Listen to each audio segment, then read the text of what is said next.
Good day everyone, myself Apurva Rajkumar and I will be presenting my first project in Advanced Structural Mechanics which deals with parameterization of a curve, surface and a body.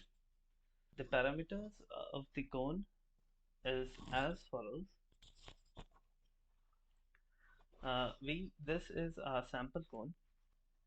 Our x1 coordinate will be L times sine phi, which will lie somewhere around here, and then cos theta on the x1 axis.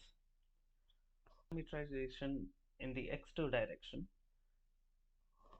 using the sine theta component, and x3 in the direction of x3 we already know it's r. We get our final equation as r tan phi cos theta for x1 and r tan phi sine theta for x2. The range of r varies from 0 till the maximum height h. The range of theta varies from 0 to 2 pi, and the range of phi from 0 till phi naught. The surface chosen is the topmost layer of this cone.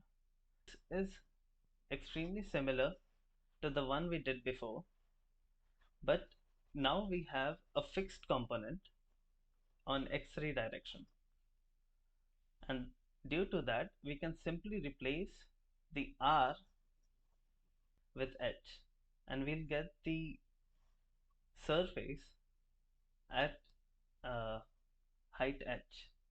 H is fixed, theta varies from 0 to 2 pi, phi varies from 0 to phi naught. This is even simpler.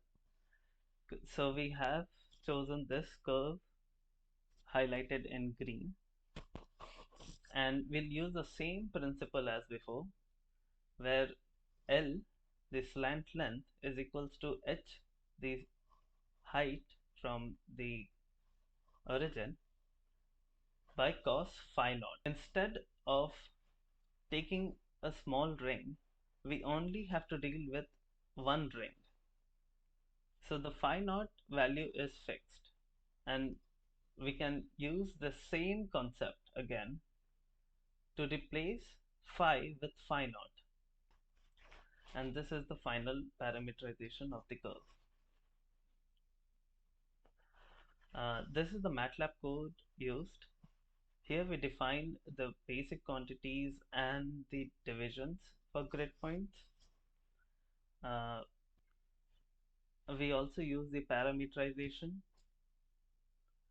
and we also define the limits of those parameters.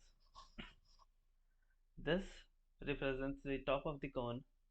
This part represents the curved surface of the cone, and this represents the curve at top, this green one. And upon inserting all these parameters in the given code, we get a final output. This is our cone, and the length of the curve calculated by MATLAB is 30.9017 units, and the area of surface is 80.8205 units. The actual length calculated, as we know, is 2 pi r, which is 31.4159 units, and the actual area, which is pi r square, is calculated as 78.5398 units. So to improve the accuracy, we can increase the number of segments on curve and on surface. So this will give us a really close value with the actual length and area.